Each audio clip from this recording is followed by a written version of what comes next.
Hello and welcome. Today we're going to have a look at the Sega Dreamcast.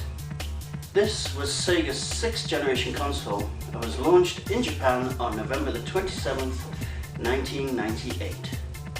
Work on the console was commissioned in 1997 when the Sega Saturn started to drop in sales dramatically. Two teams were first commissioned to do this work. Excuse me for reading here, but there are some difficult names to pronounce here. The first one was from Skunkworks, and that was headed up by Tatsuya Yamamoto. Excuse me if I get that wrong, but it's Japanese and I'm not good at it. The second team was headed up by a Sega hardware researcher called Hideki Sato. Now for the hardware, both teams went with the Hitachi SH4 processor. But for Sato, they went with the Power VR graphics engine, whereas Tatsuya went with the 3DFX graphics engine. In the end, Sega went with Sato's idea. This initially caused a bit of a conflict and a lawsuit because Sega had told the other team that they were going to go, well, they allegedly told the other team that they were going to go with their stuff, so this caused a little bit of animosity. Now, one interesting thing about the Dreamcast is that the operating system for the games themselves, not the operating system for the CDs and stuff, for the games themselves actually came on the discs themselves. What this meant is that each developer could put the latest version of the operating system just as they wanted it on the disc to best match their game. Now Microsoft wanted a cut down version of CE, which has DirectX support, to be the primary operating system for the Dreamcast, but many of the game developers didn't go with that idea. Hey, I run on Windows CE. That's maybe why I am so cranky. He should be so lucky, he runs on Windows 95. Maybe I should explain something at this point. It seems that Wally has gone on a walk. I think the words he said as he left was, "I'm going to follow the giraffe clock." Don't know what that means. But in his absence, I've had to go down the thrift shop, and this piece of junk is all I can find, the HAL 90210. So he's got a few issues, but don't we all? So we're gonna have to put up with him for the meantime, I'm afraid. I think my transistors are rusty and my back plate hurts. Yes, whinging is one of his problems. Now, by the time of the American launch, Sega had taken 300,000 pre-orders of this console, which is quite incredible. Within the first 2 weeks, Sega had sold 500,000 consoles, which is very impressive. Launch titles for this console included Soul Calibur, Sonic Adventure, Power Stone, and Hydro Thunder.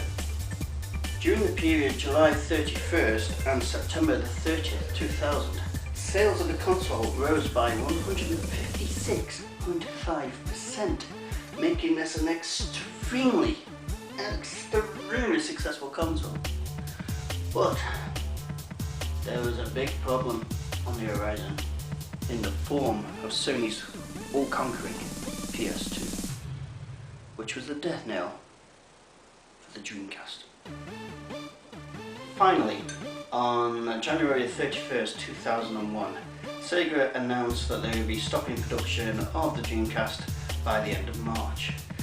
And to add really bad news to that, they said that they would be getting out of the hardware business, so there will be no successor to the Dreamcast, of which so far, despite rumours on the internet all over the place, there still has not appeared one. Right, let's go upstairs and have a tour of the system. Okay, here's the Dreamcast itself, and well, I'd say it's a damn good looking console. Wouldn't have got to place these days. And great colour, you know. Not perfect, but it's quite good looking. First thing you may notice if you're in America is this one has a blue swirl. That's because this is a PAL version. PAL versions had the blue, and the NTSC and the American ones had the orange or red or whatever it is. Right, top you've got this very stylish door with the little bits here.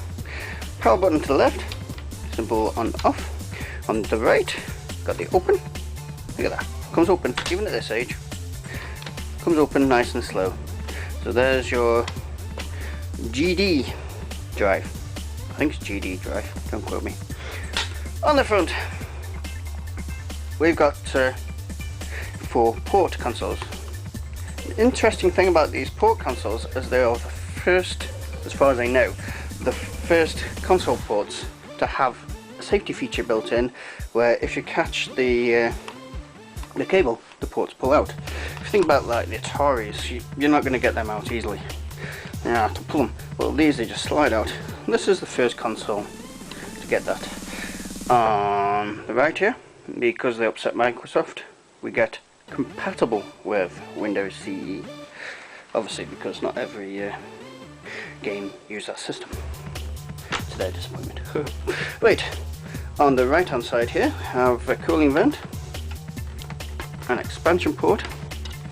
Oh no, it's not. It's the modem. So there's the modem here, which can slide off if needs be. It came with a 56k modem. You can put a broadband modem on there as well. Bottom, we got AV out, a serial port. I don't know what you'd plug into there. I haven't got anything. And the AC in adapter. On the left hand side, there's bugger all. Underneath you've got your usual health and safety stuff, and serial number, and all the usual boring stuff. Made in Indonesia. Interesting choice. And as you can see, this is the PAL version. So, that's the console. More interestingly, here's the controller. It's got a start button, usual buttons here, usual buttons here. It's not the most comfortable thing, so it pushes your hands out. But on the bottom we've got 2 triggers, which is very handy, and they are pressure sensitive as well. And this little gadget here, which stores your games, and you can actually play games on this as well. It gives you, when you're using the console, it gives you information about your games and memory. It can play games by itself, but I don't have any on it, so there we go. Right, that's a look at the console and its controllers.